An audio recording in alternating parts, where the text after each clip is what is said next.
चलो देख, चलो यार ध्यान। हमारा नेक्स्ट टॉपिक है कोडोमिनेंस। ठीक, कल हम लोग क्या पढ़े थे लोग? Incomplete dominance. ठीक, क्या पढ़े थे हम लोग? इनकम्प्लीट डोमिनेंस पढ़े थे लोग। उस इनकम्प्लीट डोमिनेंस में हम लोग क्या पढ़े थे लोग कि अगर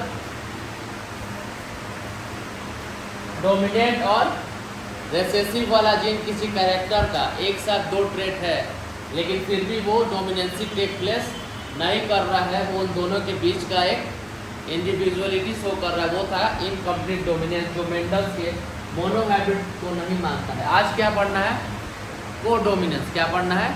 कोडोमिनेंस। तो कोडोमिनेंस कहता है कि दो जीन रहेगा साथ में, ठीक, तो वो क्या करेगा? वो दोनों का एक्सप्रेशन शो करेगा, वो दोनों का आधा आधा एक्सप्रेशन शो करेगा। ठीक है, ना यहाँ अलग हो रहा है, ना यहाँ डोमिनेंसी दिखा रहा है, ना यहाँ रेसेसिव दिखा रहा है, यहाँ दोनों का आधा आधा कैरेक्टर शो करेगा किसके अंदर? जो इंडिविजुअल बन रहा है। तो देखो क्या लिखा है, allele which are able to express themselves independently even when present together are called codominance. Allele किसको बोलता है? किसी एक कैरेक्टर का दो एलील्स होता है, सबको पता है। किसी एक कैरेक्टर का दो एलील्स होता है, जैसे कि हमारे आई के कलर का दो एलील है, फादर के अंदर से आए, मदर के अंदर से आए, तो हर एक कैरेक्टर का दो एलील्स होता है। तो जब मदर और फादर के अंदर से क्रोमोसोम मिलता है हमारे अंदर, तो दो एलील्स मिलते हैं। अब उन दोनों एलील्स मिलेगा तो दोनों अपना अपना कैरेक्टर शो करेगा, वो कौन बोलता है? कोडोमिनेंस बोलता है कि जो एलील है वो इंडिपेंडेंटली अपना अपना कैरेक्टर शो कर रहा है, कुछ अलग शो नहीं कर रहा है। प्रीवियस में मोनोहाइब्रिड में क्या देखे थे हम लोग कि दो एलील्स मिल रहा है हाइट वाला, तो जो डोमिनेंट है वो शो कर रहा है, यही था ना, कैपिटल टी स्मॉल टी मिल रहा है तो कैपिटल टी वाला कैरेक्टर शो कर रहा है पेरेंट्स का। इनकम्प्लीट डोमिनेंस में क्या था कि दोनों कैरेक्टर दो एलील आ रहा है, एक डोमिनेंट है एक रेसेसिव है, लेकिन फिर भी ना डोमिनेंसी वाला दिखा रहा है ना रेसेसिव वाला दिखा रहा है, कुछ अलग ही कैरेक्टर दिखा रहा है। और यहाँ क्या कह रहा है कि दो एलील जो आपस में मिल रहा है, जो बेबी हो रहा है, वो उसमें दोनों कैरेक्टर आधा आधा दिखाएगा, ना ज़्यादा ना कम ना अलग। क्लियर? एग्जाम्पल की बात करें तो एक एग्जाम्पल ये है, एक वाइट काऊ है, एक रेड काऊ या ब्राउन काऊ जो बोल लो, उन दोनों के बीच में अगर वैसा कराया गया, एक कोडोमिनेंस का एग्जाम्पल मोटा मोटी बताया गया, तो देखो यहाँ पे आधा आधा हो गया। यही कोडोमिनेंस का एग्जाम्पल बताया कि इन दोनों के बीच में अगर क्रॉस कराया जाएगा तो यहाँ से इसके कलर का अगर जीन आ रहा है, कलर एक कैरेक्टर हो गया, कलर इसके बॉडी का एक कैरेक्टर हो गया, और एक कैरेक्टर का दो जीन आता है, तो कलर का दो जीन आएगा, एक इसके अंदर से एक इसके अंदर से। तो इसके अंदर से कौन आया? व्हाइट वाला। इसके अंदर से कौन आया? रेड वाला। दोनों मिल के जो नया काऊ बन रहा है वो कैसा दिख गया? दोनों से आधा आधा कलर ले लिया अपने। ये हो गया क्या? कोडोमिनेंट, कि दो एलील इसके अंदर है कलर का, दोनों एलील अपना अपना इंडिपेंडेंटली कैरेक्टर ट्रेट्स दिखा रहा है। वैसे ये देख लो, एक रेड कलर है, एक वाइट फ्लावर है, दोनों के कलर वाला जीन आया होगा एलील, इसमें क्या दिख रहा है? आधा रेड आधा वाइट। यही है क्या? कोडोमिनेंट। यही क्या है? कोडोमिनेंट। अब इसका सीधा साधा एक एग्जांपल हमारे अंदर में मिलता है, हमारा ब्लड ग्रुप। क्या मिलता है? Blood group. क्या है? एबीओ ब्लड ग्रुपिंग होता है। हमारे बॉडी का ब्लड ग्रुपिंग क्या है? एबीओ। या तो ए होगा, या तो बी होगा, या तो ओ होगा, या तो ए बी होगा। यही ना है ब्लड ग्रुप। चार तरह का ब्लड ग्रुप होता है generally, A B O generally. तो ये जो हमारा ब्लड ग्रुपिंग है, तो हमारा जो एबीओ ब्लड ग्रुपिंग है वो कंट्रोल होता है कौन से जीन से? जीन आई से। कौन सा जीन से? Gene I. हमारे बॉडी में कौन सा जीन है? जीन आई एक जीन है जो क्या कंट्रोल करता है? हमारा ब्लड ग्रुपिंग कंट्रोल करता है। और वो जो जीन आई है, यहाँ पर क्या है? इसका मल्टी एलीलिज्म। क्या है? मल्टीपल एलीलिज्म। अभी तक हम लोग क्या पढ़ते आ रहे थे? एक कैरेक्टर का दो एलील्स है, एक कैरेक्टर का दो एलील्स है। हेयर के कलर का दो एलील्स है, एक फादर के अंदर से एक मदर के अंदर से। आई के कलर का दो एलील्स है, एक फादर के अंदर से एक मदर के अंदर से। लेकिन यहाँ जो ब्लड ग्रुपिंग है, जो जीन ब्लड ग्रुप का हमारे अंदर आता है फादर मदर के अंदर से, उसका 3 एलील हो जाता है। कितना हो जाता है? उसका 3 एलील है। अब उस तीनों एलील में जो हमारे अंदर है वो शो करता है। कौन? IA, IB और स्मॉल आई। क्या है? IA, IB और स्मॉल आई। ये जो IA और IB है वो surface antigen sugar polymer form करता है, जो कि A और B ब्लड ग्रुप के ऊपर होता है। हम क्या जानते हैं? अगर किसी का ब्लड ग्रुप A है, अगर किसी का ब्लड ग्रुप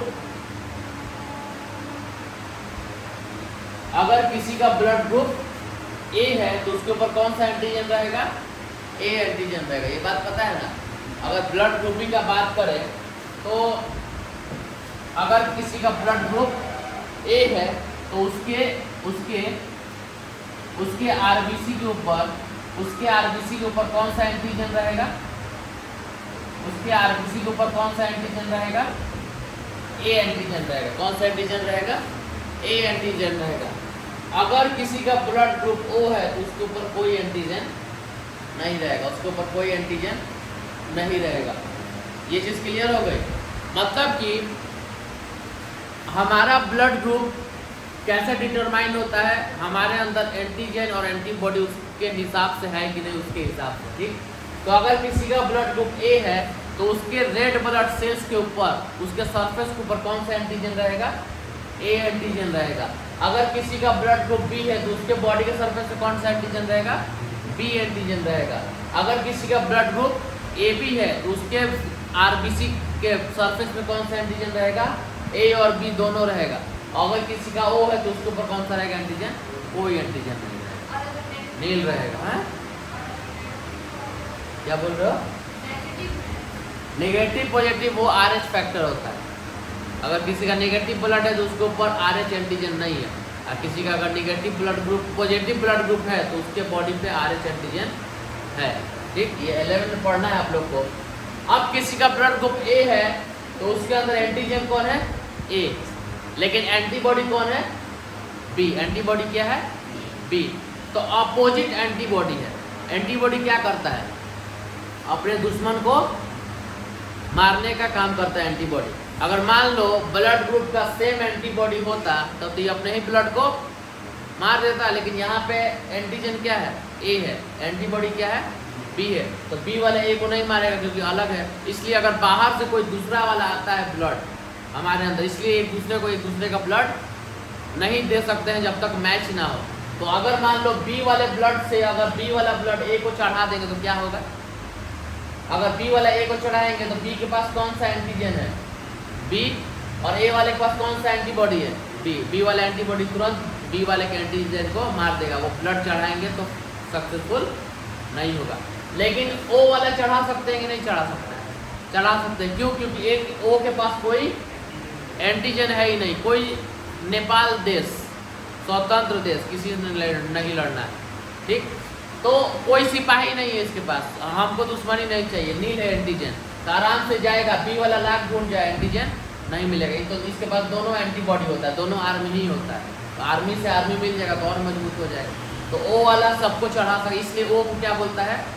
यूनिवर्सल डोनर। क्या बोलता है? Universal donor. जिसका ब्लड ग्रुप O है वो सब किसी को ब्लड अपना दे सकता है, लेकिन किसी से ले नहीं सकता है सिवाय O के। एक ये भी बात है।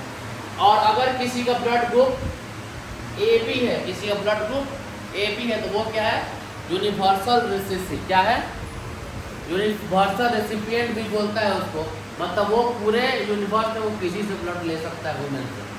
उसको ये भी चढ़ा दो, ये भी चढ़ा दो, ये भी चढ़ा दो, और ये खुद का ये भी चढ़ा दो, वो सबसे ब्लड ले लेगा, लेकिन दे नहीं सकता है। बहुत लालची, बस लेना जानता है, देना नहीं जानता। ये बेचारा दयावान है, देते देते देते ही रहता है, ब्लड देते ही रहता है, लेकिन अपने वाले से ही लेगा, किसी और से नहीं लेगा। तो एक मुहावरा बोला जाता है कि किसी को आप देते देते थक जाइएगा, लेकिन कोई मांगते मांगते नहीं थकेगा। हमेशा ये याद रखिएगा लो लाइफ। तो देखिए, चाहे किसी भी कंडीशन का हो, कोई भी बात हो, कोई भी बात हो, आप ये चीज़ याद रखना। तो देखो, खैर हम 11वीं क्लास में चले गए, थोड़ा सा हमको यहाँ पे कोडोमिनेंस बताना था। तो देखिए कोडोमिनेंस ब्लड ग्रुप में कैसा होता है, तो देखिए अब देखो, तो ये जो IA और IB अगर रहेगा एलील्स किसी के अंदर, तो अगर दोनों साथ में रहेगा तो दोनों साथ में एक्सप्रेस करेगा अपने आप को, अगर अकेले रहेगा तो अकेले एक्सप्रेशन करेगा, ठीक। और अगर इसके साथ रहेगा तो ये रेसेसिव है, एक रेसेसिव है, ये रेसेसिव। अगर इसके साथ रहेगा कोई भी तो ये शो नहीं करेगा, बस यही एक है। लेकिन ये जो I वाला है ये कोई एंटीजन प्रोड्यूस नहीं करता, इसलिए ये किसके अंदर मिलेगा, O के अंदर मिलेगा, O के अंदर पूरा मिलेगा, क्योंकि कोई एंटीजन नहीं देता है। अब देखो यहाँ क्या लिखा है, वुमेन इज डिप्लॉयड 3 हम जानते हैं हमारा सेल क्या होता है, डिप्लॉयड सेल है। क्या है हमारा सेल, डिप्लॉयड है, मतलब 46 क्रोमोसोम होता है, हाफ मदर के अंदर से हाफ फादर के अंदर से। हर एक कैरेक्टर का 2 एलिल्स हमारे अंदर रहना ही रहना है। तो इन तीनों में से 2 आपके अंदर रहना ही रहना है, या तो IA IB रहेगा, या तो IA IA रहेगा, या तो IA I रहेगा, या तो IB I रहेगा, या तो I और I रहेगा। मतलब इन 3 एलिल्स में से 2 आपके अंदर रहेगा ही रहेगा, क्योंकि हमारा डिप्लॉयड है। 2 हर एक कैरेक्टर का 2 ट्रेड्स या 2 एलिल्स रहना है हमारे अंदर, ठीक। ये चीज़ क्लियर हो गया। मतलब कि हमारा जो ब्लड ग्रुपिंग है वो जीन I से कंट्रोल होता है, और जीन I का 3 एलिल्स है, मतलब ब्लड ग्रुपिंग का 3 एलिल्स है, उस तीनों में से 2 आपके अंदर रहेगा, और उसी हिसाब से आपका ब्लड ग्रुप डिसाइड होगा। क्लियर नहीं? ये जो तीनों है, इस 3 में से 2 रहेगा एलिल्स आपके अंदर, या 2 कोई भी हो सकता है, और उसी हिसाब से आपका ब्लड ग्रुपिंग रहेगा। आगे अब समझोगे तो और क्लियर हो जाएगा, ठीक। तो देखो आगे आओ, यहाँ देखो, पेरेंट 1 मान लो ये मेल है, ये फीमेल है, ये मेल है और ये फीमेल है, ठीक। या मान लो ये मदर है, ये फादर है, ठीक। मदर का ब्लड क्या है, IA, फादर का ब्लड क्या है, IA। तो अगर IA और IA ब्लड ग्रुपिंग है, तो उस जो ऑफस्प्रिंग बन रहा है उसके अंदर का क्या होगा, जीनोटाइपिक ब्लड ग्रुपिंग का IA और IA, तो उसका ब्लड क्या होगा, A। उसका ब्लड क्या होगा, A, क्योंकि ये दोनों तो यही है ना, तो यही वाला होगा। अब आइए नेक्स्ट, मदर का IA और पेरेंट के अंदर कौन सा एलील है, IB। ये कब IA IB हुआ होगा, जब स्पर्म बना होगा, क्योंकि 2 तो होगा ना, मदर के अंदर भी 2, फादर के अंदर भी, लेकिन जब स्पर्म बना होगा तो अलग अलग हो गया होगा। तो स्पर्म में एक ही ना आएगा कैरेक्टर लेके, सॉरी एक कैरेक्टर का एक ही ट्रेट्स लेकर आएगा, दोनों तो लेकर आएगा नहीं। तो एक फादर के अंदर से रहेगा, मदर के अंदर से। अगर A और B वाला आ रहा है तो क्या बनेगा, जीनोटाइप IA IB। हम क्या बताए थे, ये जो दोनों है, दोनों कोडोमिनेंसी टेक प्लेस करता है, दोनों इंडिपेंडेंटली क्या करता है, दोनों इंडिपेंडेंटली अपना दिखाता है कैरेक्टर। तो ब्लड ग्रुप क्या होगा, AB होगा। अगर यहाँ डोमिनेंसी होता, मान लो A वाले ब्लड का डोमिनेंसी होता, तो ब्लड ग्रुप क्या होता, A। B वाला अपना नहीं दिखाता, ठीक। लेकिन ऐसा कुछ नहीं है, ना डोमिनेंसी है ना इनकम्प्लीट डोमिनेंस, ऐसा नहीं है AB है तो ब्लड ग्रुप O हो गया, ऐसा भी नहीं। यहाँ क्या देख रहे हैं, AB है, दोनों एलील है तो दोनों अपना अपना दिखा रहा है, मतलब इंडिपेंडेंटली अपना कैरेक्टर दिखा रहा है, शो कर रहा है। अब नेक्स्ट IA है और दूसरे से क्या आ रहा है, स्मॉल I। और स्मॉल I क्या है, सॉरी स्मॉल I क्या है हमारा, रेसेसिव है। क्यों रेसेसिव है स्मॉल I हमारे अंदर अगर आता है तो, क्योंकि स्मॉल I कोई एंटीजन, कोई सुगर पॉलीमर नहीं बनाता है RBC के ऊपर, इसलिए ये रेसेसिव है। जो ज़्यादा वर्क करता है, एक्स्ट्रा टैलेंटेड होता है, वो उसका डोमिनेंसी ज़्यादा होता है, जाहिर सी बात है। तो हम क्या देखें यहाँ पे कि जो स्मॉल I है वो कोई एंटीजन नहीं बना रहा है, मतलब कि RBC के सरफेस के ऊपर, कहाँ गया वो, RBC के सरफेस के ऊपर कोई एंटीजन नहीं बना रहा है, लेकिन A और B वाला RBC के सरफेस के ऊपर एंटीजन बना रहा है, इसलिए उन दोनों का थोड़ा डोमिनेंसी होता है, इसका डोमिनेंसी नहीं होता है।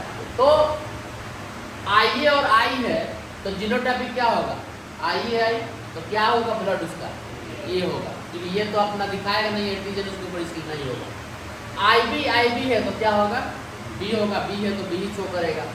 IB I है तो फिर क्या करेगा, B शो करेगा। और अगर I और I है तो दोनों रेसेसिव, दोनों रेसेसिव, ना ए शो करेगा ना बी शो करेगा, तो क्या शो करेगा ये ओ शो करेगा। क्या शो करेगा? ओ शो करेगा। तो ऐसे करके हमारा ब्लड ग्रुपिंग तैयार होता है। अब दूसरा एक आता है क्या, तो ये डोमिनेंस को डोमिनेंस समझ में आएगा नहीं यहाँ पे। अब दूसरा एक एक्स्ट्रा नॉलेज हमारा RH पॉजिटिव RH नेगेटिव जो बोलता है। तो अगर किसी के RBC के ऊपर एक एक्स्ट्रा RH एंटीजन है, एक एक्स्ट्रा एंटीजन है, तो उसका ब्लड ग्रुप पॉजिटिव होगा। और अगर किसी के ब्लड के अंदर के RBC के ऊपर कोई एंटीजन नहीं है, एक्स्ट्रा RH एंटीजन, तो उसका ब्लड ग्रुप निगेटिव होगा। Is that clear? ये चीज क्लियर हो गया? तो ये पॉजिटिव निगेटिव वाले ब्लड ग्रुप का। तो देखो यहाँ पे ये वाला चार्ट तो बताया आपके NCERT के हिसाब से, ये अपना कुछ बनाया है कि अगर किसी का ब्लड ग्रुप A है तो उसके ऊपर एंटीजन A रहेगा, एंटीबॉडी B रहेगा। किसको डिनोट कर सकता है? A को भी दे सकता है और AB को दे सकता है। किससे ले सकता है? A को भी ले सकता है, O को भी ले सकता है। और इसका जीनोटाइप क्या हो सकता है? या तो IA रहेगा, या तो IO रहेगा। इसमें भी ब्लड ग्रुप A ही बनेगा, इसके में भी ब्लड ग्रुप A ही बनेगा, क्योंकि ये तो इसको IO दिखाया है, हम यहाँ स्मॉल I से दिखाया है, ठीक, अपने ऊपर। तो वो उस टाइप से क्लियर हो गया। तो ब्लड किसको देना है, किसको लेना है, वो चीज़ क्लियर हो गया, ठीक। नेक्स्ट क्या है? प्लियोट्रोपी। 2 लाइन का ये है टर्म। हाँ, प्लियोट्रोपी बहुत ही सुंदर नाम है। प्लियोट्रोपी क्या बोलता है? एक single gene control multiple phenotypic expression. एक सिंगल जीन है जो एक से ज़्यादा फेनोटाइपिक कैरेक्टर क्या कर रहा है, ये एक से ज़्यादा फेनोटाइपिक ये कैरेक्टर क्या कर रहा है, एक्सप्रेस कर रहा है। अभी तक जितना पढ़े हैं, एक जीन एक ही कैरेक्टर को शो कर रहा था ना। हेयर के कलर का जीन है तो हेयर का कलर ही शो कर रहा है, या तो डिफरेंट एलील है उसका, वो बात अलग है। लेकिन यहाँ एक ही जीन है लेकिन डिफरेंट कैरेक्टर ही शो कर रहा है। इसी को क्या बोलता है? प्लियोट्रोपी। नॉर्मल नहीं होता है ये। क्या है ये? क्या करता है? हमारा मेटाबॉलिक पाथवे जो बॉडी का है, जो बॉडी का फिजियोलॉजी है, उसको हैम्पर करता है, जिस वजह से ये बीमारी या ये प्रॉब्लम हमारे अंदर होता है। एक बीमारी का नाम क्या है? फिनाइलकीटोनुरिया। क्या नाम है? फिनाइलकीटोनुरिया, ठीक। इसमें क्या बोला कि म्यूटेशन इन जेन। अब देखो हमारे बॉडी में जो gene phenyl alanine hydroxylase enzyme बनाता है, हमारे बॉडी के अंदर जो जीन कौन सा एंजाइम बनाता है? फिनाइल एलानिन हाइड्रोक्सिलेज एंजाइम बनाता है हमारे बॉडी के अंदर जो जीन, उसको ये क्या करता है? उस जीन के अंदर म्यूटेशन हो जाता है, उस जीन के अंदर म्यूटेशन हो जाता है और हमारे को कौन बीमारी हो जाता है? फिनाइलकीटोनुरिया। हमको कौन सा बीमारी हो जाता है? फिनाइलकीटोनुरिया। और जब ये बीमारी होता है तो ये क्या करता है? हमारे मेंटल रिटार्डेशन, मतलब हमारे नर्वस सिस्टम को प्रॉब्लम करता है, जिससे मेंटल रिटार्डेशन हो जाता है। और दूसरा क्या करता है? हमारे स्किन के और हेयर के पिगमेंट को इफेक्ट करता है, मतलब उसकी कमी होने लगती है, जिसके कारण स्किन और हेयर का कलर क्या हो जाता है? हल्का होने लगता है। क्या होने लगता है? हल्का होने लगता है। तो क्या देख रहे हैं? एक जीन के अंदर म्यूटेशन हुआ तो कितना कैरेक्टर हैम्पर हो रहा है? 3 कैरेक्टर ठीक है ना। स्किन भी है, हेयर भी और मेंटल रिटार्डेशन भी, 3 कैरेक्टर हैम्पर हो रहा है। तो एक जीन में म्यूटेशन हुआ तो 3 कैरेक्टर हैम्पर हुआ। तो एक जीन में प्रॉब्लम कर रहा है तो क्या एक से ज़्यादा एलील को नुकसान पहुंचा रहा है? यही है क्या? प्लियोट्रोपी। यही क्या है? प्लियोट्रोपी। समझ में आएगा ये चीज़, ठीक। और इससे ज़्यादा आपको ना पूछेगा ना इससे ज़्यादा आएगा।